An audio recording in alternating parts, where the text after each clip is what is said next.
ಆನೇಕಲ್ ವಿಧಾನಸಭಾ ಕ್ಷೇತ್ರದ ಚಂದಾಪುರ ಪುರಸಭೆ ವ್ಯಾಪ್ತಿಯ ವಾರ್ಡ್ ನಂಬರ್ 70ರಲ್ಲಿರುವ ಪ್ರಕೃತಿ ವಿಲಾಸ್ ಬಡಾವಣೆಯಲ್ಲಿ ಬೀದಿ ನಾಯಿಗಳ ಹಾವಳಿಯಿಂದ ಪ್ರಕೃತಿ ವಿಲಾಸ್ನ ನಿವಾಸಿಗಳು ಮತ್ತು ಮಕ್ಕಳು ವೃದ್ಧರು ಭಯದ ವಾತಾವರಣದಲ್ಲಿ ಬದುಕುವಂತಹ ಪರಿಸ್ಥಿತಿ ಉಂಟಾಗಿದ್ದು, ಕೂಡಲೇ ಚಂದಾಪುರ ಪುರಸಭೆ ಅಧಿಕಾರಿಗಳು, ಜನಪ್ರತಿನಿಧಿಗಳು ಬೀದಿ ನಾಯಿಗಳನ್ನು ಹಿಡಿದು ಬೇರೆಡೆಗೆ ಬಿಡಬೇಕು ಎಂದು ಪ್ರಕೃತಿ ವಿಲಾಸ್ ಬಡಾವಣೆಯ ನಿವಾಸಿಗಳು ಇಂದು ಚಂದಾಪುರ ಪುರಸಭೆಯ ಅಧಿಕಾರಿಗಳಿಗೆ ಮನವಿ ಪತ್ರ ಸಲ್ಲಿಸಿದರು.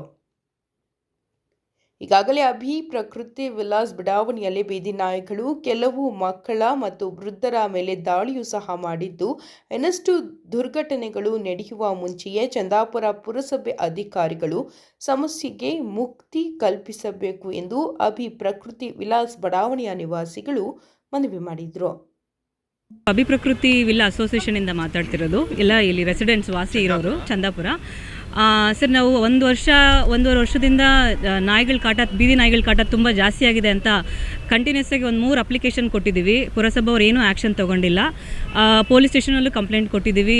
ನಾಯಿಗಳೆಲ್ಲ ಮಕ್ಕಳನ್ನ, ಏಜ್ ಆಗಿರೋರನ್ನ ಓಡಾಡೋಕ್ಕೂ, ಬೀದಿಯಲ್ಲಿ ನಾವು ಏನಾದರೂ ಒಂದು ಸಾಮಾನು ತೊಗೊಂಡು ಹೋಗೋಕ್ಕೂ, ನಮ್ಮದು ಗೇಟೆಡ್ ಕಮ್ಯುನಿಟಿ ಅಂದರೆ ಕಾಂಪೌಂಡ್ ಇದೆ, ಒಳಗಡೆ ಯಾರು ಓಡಾಡೋಕ್ಕೂ ಆಗ್ತಾಯಿಲ್ಲ.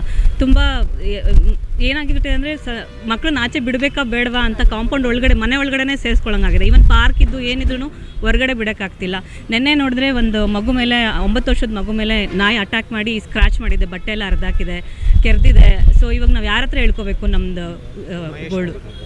ಮತ್ತು ಒಂದು ಮಹೇಶ್ ಅಂದರೆ ಇವ್ರ ಮಗನೂ ಅಷ್ಟೇ. ಅವ್ರದ್ದು ಸ್ಕೂಲ್ಗೆ ಹೋಗ್ಬೇಕಾದ್ರೆ ಲಂಚ್ ಬ್ಯಾಗ್ ಇಟ್ಕೊಂಡು ಹೋಗ್ತಾಯಿದ್ರೆ 10-15 ನಾಯಿ ಅವ್ರ ಮಗನ ಅಟ್ಟಿಸ್ಕೊಂಡ್ಬಂದಿತ್ತು. ಸೊ ಏನಾಗ್ಬಿಟ್ಟಿದೆ ಅಂದರೆ ಸೊಸೈಟಿಲಿ ಮಕ್ಳಿಗೆ, ಏಜ್ ಆಗಿರೋರಿಗೆ ನಾಯಿ ಅಂದರೆ ಭಯ ಬಂದುಬಿಟ್ಟಿದೆ. ಕಡ್ಡಿ ಇಟ್ಕೊಂಡು ಓಡಾಡೋ ಪರಿಸ್ಥಿತಿ ಬಂದಿದೆ. ಆ್ಯಕ್ಚುಲಿ ಹೆಂಗಾಗಿದೆ ಅಂದರೆ ಇಲ್ಲಿ ಮಕ್ಳಿಗಾಗಲಿ ದೊಡ್ಡವ್ರಿಗಾಗಲಿ ಓಡಾಡೋದಕ್ಕೆ ಆಗ್ತಾಯಿಲ್ಲ. ನಾವಂತೂ ಇದಕ್ಕೆ ಇಲ್ಲಿ ಅಥಾರಿಟೀಸ್ ಯಾರ್ಯಾರು ಇದ್ದಾರೆ, ಪುರಸಭಾ ಆಗಲಿ, ಪೊಲೀಸ್ ಸ್ಟೇಷನ್ ಆಗಲಿ, ತುಂಬ ಹೆಲ್ತ್ ಇನ್ಸ್ಪೆಕ್ಟರು, ಎಲ್ಲರಿಗೂ ನಾವು ತುಂಬ ಸರಿ ಕಂಪ್ಲೇಂಟ್ ಮಾಡಿದ್ದೀವಿ. ಆಲ್ಮೋಸ್ಟ್ 1 ವರ್ಷದಿಂದ ಒಂದು 3-4 ಕಂಪ್ಲೇಂಟ್ಸ್ ಕೊಟ್ಟಿದ್ದೀವಿ ಆಲ್ರೆಡಿ. ಮತ್ತು ಇನ್ನೊಂದು ಏನಾಗಿದೆ ಅಂದರೆ, ನಾವಿಲ್ಲಿ ಪುರಸಭೆಗೆ ಬಂದರೆ ಪೊಲೀಸ್ ಸ್ಟೇಷನ್ಗೆ ಹೋಗಿ ಕಂಪ್ಲೇಂಟ್ ಕೊಡಿ ಅಂತಾರೆ, ಪೊಲೀಸ್ ಸ್ಟೇಷನ್ಗೆ ಹೋದರೆ ಪುರಸಭೆಗೆ ಬಂದು ಕಂಪ್ಲೇಂಟ್ ಕೊಡಿ ಅಂತಾರೆ. ಅಥಾರಿಟೀಸ್ ಅವ್ರುಗಳೇ ನಮಗೇನು ಸಪೋರ್ಟ್ ಮಾಡ್ತಾಯಿಲ್ಲ. ಇಲ್ಲಿ ನಾವು ಏನು almost just 1 week back almost ಒಂದು 30-40 ಇಂಡಿವಿಜುವಲ್ ಕಂಪ್ಲೇಂಟ್ಸ್ ಕೊಟ್ಟಿದ್ದೀವಿ. ಪೊಲೀಸ್ ಸ್ಟೇಷನ್ಗೆ ಹೋಗಿ ಕಂಪ್ಲೇಂಟ್ ಕೊಟ್ಬಿಟ್ಟು NCR ಮಾಡಿದ್ದೀವಿ. ಬಟ್ ಇಲ್ಲಿವರೆಗೂ ಏನೂ ಆ್ಯಕ್ಷನ್ ತೊಗೊಂಡಿಲ್ಲ. ಹಾಗಾಗಿನೇ ನಿನ್ನೆ ಒಂದು ಮಗುಗೆ ಈ ಥರ ಇನ್ಸಿಡೆಂಟ್ ಆಗಿ ಮಗು ಸಫರ್ ಮಾಡ್ತಾಯಿದೆ. ನೈಟ್ ಕಂಪ್ಲೀಟ್ ಮಗು ನಿದ್ದೆ ಮಾಡಿಲ್ಲ, ತುಂಬ ಹೆದರ್ಕೊಂಡಿದೆ ಮಗು. ಆ ಮಗುಗೆ ಜಸ್ಟ್ 9 ವರ್ಷ. ಆ ಮಗುಗೆ ಅವ್ರ ತಾಯಿ ನಿನ್ನೆಯಿಂದ ತುಂಬ ಕಂಟಿನ್ಯೂಸ್ ಅಳ್ತಾನೆ ಇದ್ದಾರೆ, ನನ್ನಿಂದ ಈ ಥರ ಆಯಿತು ಅಂತ ಹೇಳಿಬಿಟ್ಟು. This incident happened with my daughter yesterday evening 6:30 PM. She was going towards the park and suddenly a dog was actually attacked on her. Full night she was traumatized, she was not able to sleep and she was screaming, "Mama, please save me from the dog, I don't want to take this vaccination." This type of screaming she was. So as a parents, I want to request to the government and government bodies, please take some action. We need your support, we need your help. Legally we want to take some decision, we want to take some steps for our society members to protect our children, to protect the human being. ಈಗ ಮಗುಗೆ ನಾಯಿ ಹತ್ರ ಮಾಡಿರೋದ್ರಿಂದ ಮಗು 5 injection ಹಾಕಿಸ್ಕೊಬೇಕು. ಅದು ಏನಂದರೆ ಆ ಗಾಯ ವಾಸಿ ಆಗಿಲ್ಲ ಅಂದರೆ ಫರ್ದರ್ ಇಂಜೆಕ್ಷನ್ ಹಾಕಿಸ್ಬೇಕಾಗುತ್ತೆ. ಸೊ ಈಗ ಆಲ್ರೆಡಿ ಒಂದು ಇಂಜೆಕ್ಷನ್ ತೊಗೊಂಡಿದೆ ಮಗು, ತುಂಬಾ ಹೆದರ್ಕೊಂಡಿದೆ ಮಗು. ಹಂಗಾಗಿ ನಾವು ನಮ್ಮದು ಕಮ್ಯುನಿಟಿಯವ್ರು ಎಲ್ಲರೂ ಇಲ್ಲಿ ಬಂದು ನಾವು ಸಹಾಯ ಕೇಳ್ತಾ ಇದ್ದೀವಿ. ಇಲ್ಲಿ ಅಥಾರಿಟಿಗೆ ಬಂದರೆ ಈಗ ಆಲ್ರೆಡಿ ಫಸ್ಟ್ ಒಬ್ಬರು ಚೀಫ್ ಆಫೀಸರ್ ಇದ್ದರು, ಅವ್ರು ಟ್ರಾನ್ಸ್ಫರ್ ಆದರು. ಲಾಸ್ಟ್ ವೀಕ್ ಅಪ್ಲಿಕೇಶನ್ ಕೊಟ್ಟಿದ್ದೀವಿ ಹೊಸ ಚೀಫ್ ಆಫೀಸರ್ಗೆ, ಅವ್ರು ಇವತ್ತು ಟ್ರಾನ್ಸ್ಫರ್ ಆಗಿದ್ದಾರೆ ಅಂತ ಹೇಳ್ತಾ ಇದ್ದಾರೆ.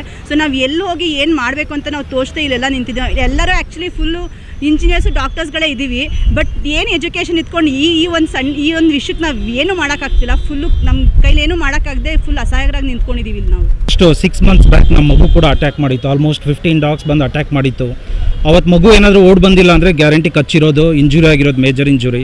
ಲಾಸ್ಟ್ 2 ವೀಕ್ಸಿಂದ ಪುರಸಭೆಗೆ ಓಡಾಡ್ತಾ ಇದ್ದೀವಿ, ಯಾರೂ ರೆಸ್ಪಾನ್ಸಿಬಿಲಿಟಿ ತೊಗೊತಿಲ್ಲ, ಯಾರೂ ಸಾಲ್ವ್ ಮಾಡೋಕ್ಕೂ ಟ್ರೈ ಮಾಡ್ತಿಲ್ಲ.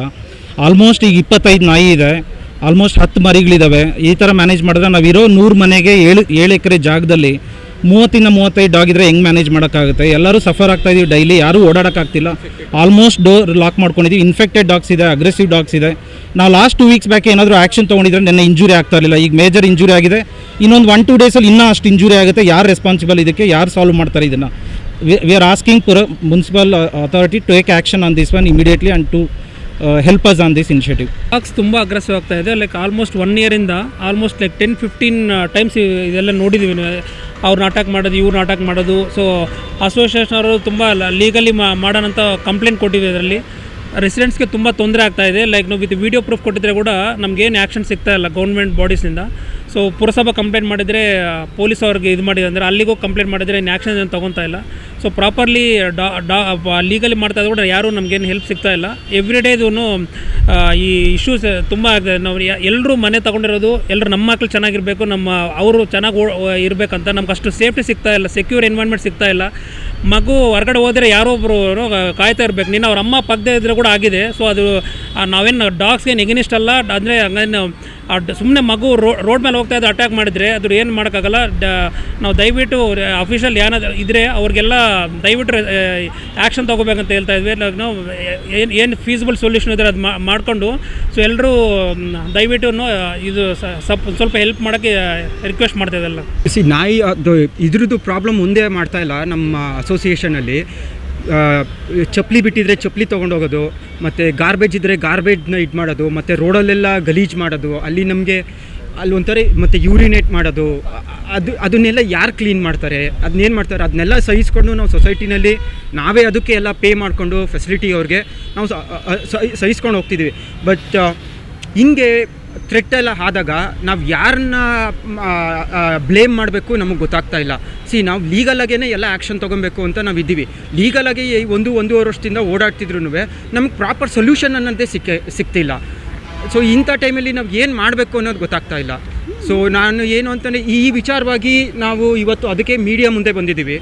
ಈಗ ಇಲ್ಲೂ ನಮಗೇನಾದ್ರೂ ಪರಿಹಾರ ಸಿಕ್ಕಲಿಲ್ಲ ಅಂತಂದರೆ ನಾವು CM ಇದಕ್ಕೆ ಹೆಲ್ಪ್ಲೈನ್ಗೆ ಖಂಡಿತವಾಗಿ ಪ್ರೂಫ್ ಸಮೇತ ಡೀಟೇಲ್ ಆಗಿ ನಾವು ಅಸೋಸಿಯೇಷನಿಂದ ಇಂಡಿವಿಜುವಲ್ ಆಗೂ ನಾವು ಕಂಪ್ಲೇಂಟ್ ರೈಸ್ ಮಾಡ್ತೀವಿ. ಸೊ ಇನ್ನೊಂದು ನಾವು ಏನು ಕೇಳ್ಕೊತೀವಿ ನಮ್ಮ ಎಲ್ಲ ರೆಸಿಡೆನ್ಸಿಂದ ಇಂಡಿವಿಜುವಲಿಂದ ಅಂತಂದರೆ ಸನ್ಮಾನ್ಯ ಇದು MLA ಆದ ಶಿವಣ್ಣ ಅವ್ರಿಗೂ ಸಹ ನಾವು ಕೇಳ್ಕೊತಿದ್ವಿ. ಮತ್ತು ಸನ್ಮಾನ್ಯ ಸೋಮಶೇಖರ್ ರೆಡ್ಡಿ ಈ ಕೌನ್ಸಿಲರು ನಮ್ಮ ವಾರ್ಡ್ದ ಕೌನ್ಸಿಲ್ 20ನೇ ವಾರ್ಡ್ದ ಕೌನ್ಸಿಲರ್ಗೂ ಅಷ್ಟೇ ನಾವು ಮನವಿ ಮಾಡ್ಕೊತಿದ್ವಿ. ಮತ್ತು ಪುರಸಭಾ ನೆಕ್ಸ್ಟ್ ಯಾರು ಬರ್ತಾರೋ CEO ನಮಗೆ ಗೊತ್ತಿಲ್ಲ, ಅವ್ರಿಗೂ ಮನವಿ ಮಾಡ್ತಿದ್ದೀವಿ. ಮತ್ತು ಹೆಲ್ತ್ ಇನ್ಸ್ಪೆಕ್ಟರ್ ರಮೇಶ್ ಅವ್ರಿಗೂ ಸಹ ನಾವು ರಮೇಶ್ ಅವ್ರನ್ನೂ ಸಹ ನಾವು ಕೇಳ್ಕೊತಿದ್ವಿ. ದಯವಿಟ್ಟು ಇದು ಹೆಂಗನ ಮಾಡಿ ನಮಗೆ ಸಾಲ್ವ್ ಮಾಡ್ಕೊಂಡು ಕೊಡಿ, ಎಷ್ಟು ಬೇಗ ಆಗುತ್ತೋ ಅಷ್ಟು ಬೇಗ ಸಾಲ್ವ್ ಮಾಡ್ಕೊಂಡು ಕೊಡಿ. ಇವತ್ತು ಇದು ಒಂದು ಇನ್ಸಿಡೆಂಟ್, ಇದನ್ನು ನಾವು ಬಿಡ್ತಾ ಹೋದರೆ ಇದು ತೀರಾ ಜಾಸ್ತಿನೇ ಆಗ್ತಾ ಹೋಗುತ್ತೆ. ಈಗ ಚಿಕ್ಕ 10 ಮರಿ 12 ಮರಿ ಏನಿದೆ ಇನ್ನೊಂದು 2 ತಿಂಗಳಾದರೆ ಅದು ದೊಡ್ಡದಾಗುತ್ತೆ. ಅದು ಎಲ್ಲರೂ ಸೇರಿ ಅಟ್ಯಾಕ್ ಮಾಡುತ್ತೋ ಅಂತಂತಂದರೆ ಮಕ್ಳುಗಳಿದ್ದಾವೆ, ಸುಮಾರು ಜನ ಮಕ್ಕಳು ಇದೆ. ಎಷ್ಟು 2 ವರ್ಷ 3 ವರ್ಷದಿಂದ ಕಾಲೇಜ್ಗೆ ಹೋಗೋ ಮಕ್ಳುಗಳು ಇದ್ದಾವೆ.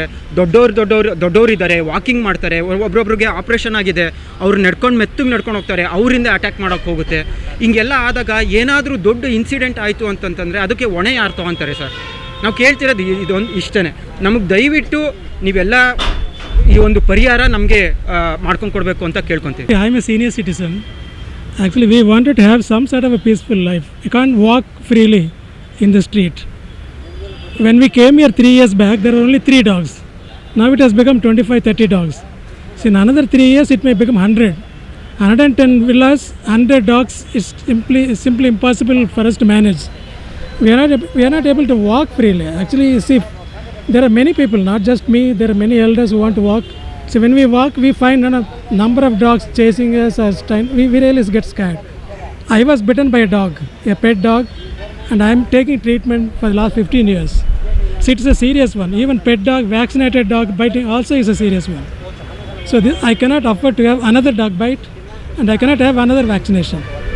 So as you have heard all the residents from our society, it is not only like kids and elderly, it is a big problem for everyone nowadays. Like if any delivery boys comes, these dogs, they attack them. When we are going out, our kids are doing cycling or any other stuff, they have started attacking. They have become very aggressive here. I have noticed 2 problems here, like even after giving repeated complaints to the authorities, they are not taking any action. I don't know whether they are waiting for some mishap to happen and after that they will do something or what, I don't know that, but I don't understand why they are not acting on this. Main problem is two things. One, they are not doing any action.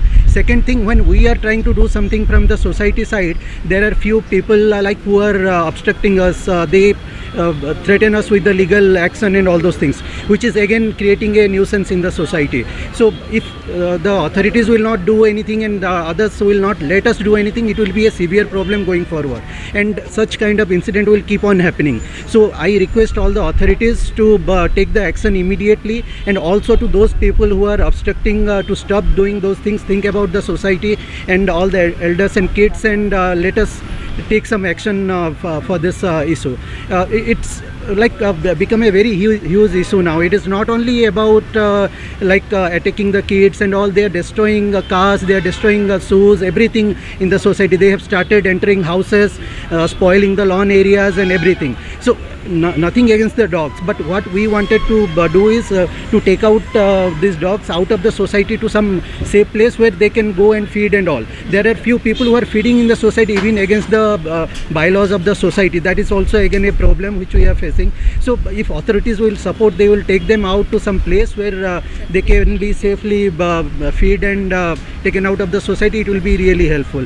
You might have heard, like now even if dogs are vaccinated and all, still chances of rabies is there. We have heard so many news. So again I will request the authorities to take action immediately and do something. Otherwise it will be going out of everyone's hand.